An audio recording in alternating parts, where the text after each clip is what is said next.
The rules were clear. The door had to stay closed. He opened it anyway.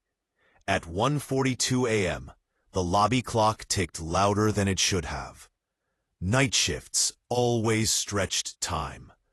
The minutes felt heavier, slower, like they were dragging their feet across the polished marble floor. The building slept, but Daniel Moore did not.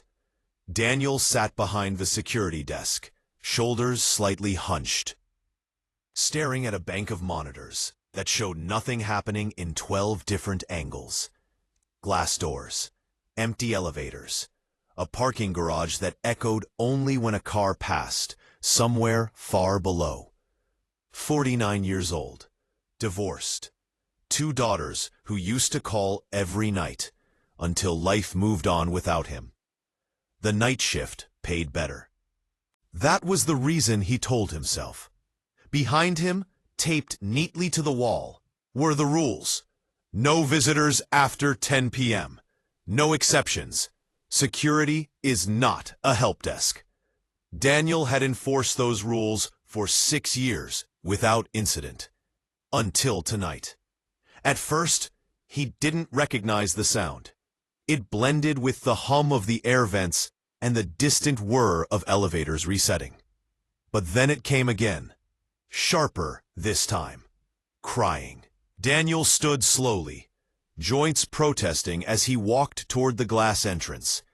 Outside, under the harsh fluorescent light, stood a woman. She was pacing, wiping her face with the sleeve of her coat. Her phone dangled uselessly from her hand.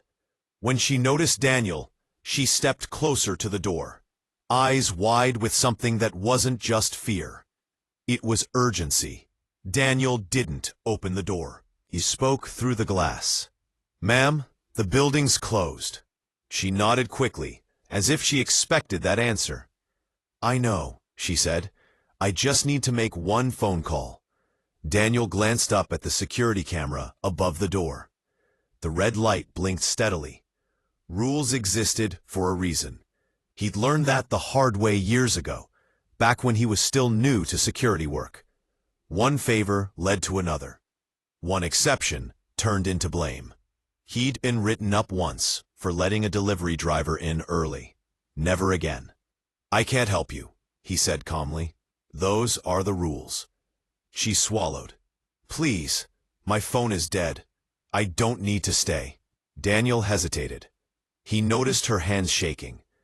Not from cold, from adrenaline. "Who are you calling?" he asked. "My sister," she whispered. "She thinks I disappeared." Something shifted in Daniel's chest. Daniel thought of his younger daughter, Rachel. 6 years ago, she'd called him at 2 in the morning, crying, stranded after a party she shouldn't have been at. He'd broken his own rules that night, left work early, driven across town, picked her up without asking questions. He'd saved her from something she still refused to talk about. If someone had told her no that night. Daniel looked back at the woman outside. The rules were clear.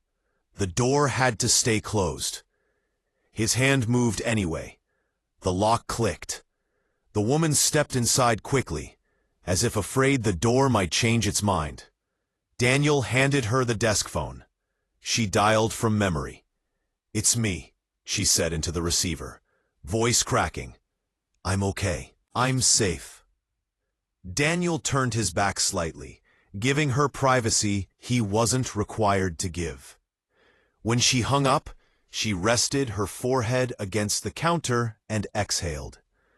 "Thank you," she said. "I didn't know where else to go." "You can't stay," Daniel replied gently. "Just so you know." She nodded. "I understand." Then she added quietly, "They were following me." Daniel froze. "Who?" he asked. She shook her head immediately. "I shouldn't have said that." Daniel studied her more carefully now. The expensive coat she was trying to hide. The way she stood, alert, calculating, like someone used to watching exits.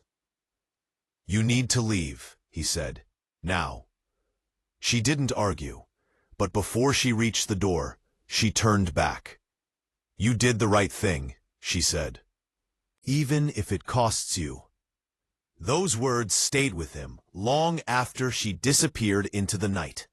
Daniel replayed the moment again and again. Did he do the right thing? Or had he just risked everything for a stranger with a good story? 20 minutes later, police lights flashed outside. Daniel's stomach dropped. 2 officers entered calmly. Not aggressive, curious. "We're looking for a woman," one of them said. "Blonde, early 30s. Daniel nodded. "She was here, made one phone call." They exchanged a look. "You might have helped her," the officer said slowly. "She's been running." "From what?" Daniel asked. The officer hesitated. "From people who don't like being exposed." Daniel learned the rest over the next few days. The woman's name was Claire Whitman. She wasn't just scared, she was dangerous to the wrong people. Claire was a financial analyst who had uncovered illegal activity connected to a powerful firm. She'd turned evidence over to federal investigators. Someone leaked her identity before protections were in place. She'd been hiding ever since.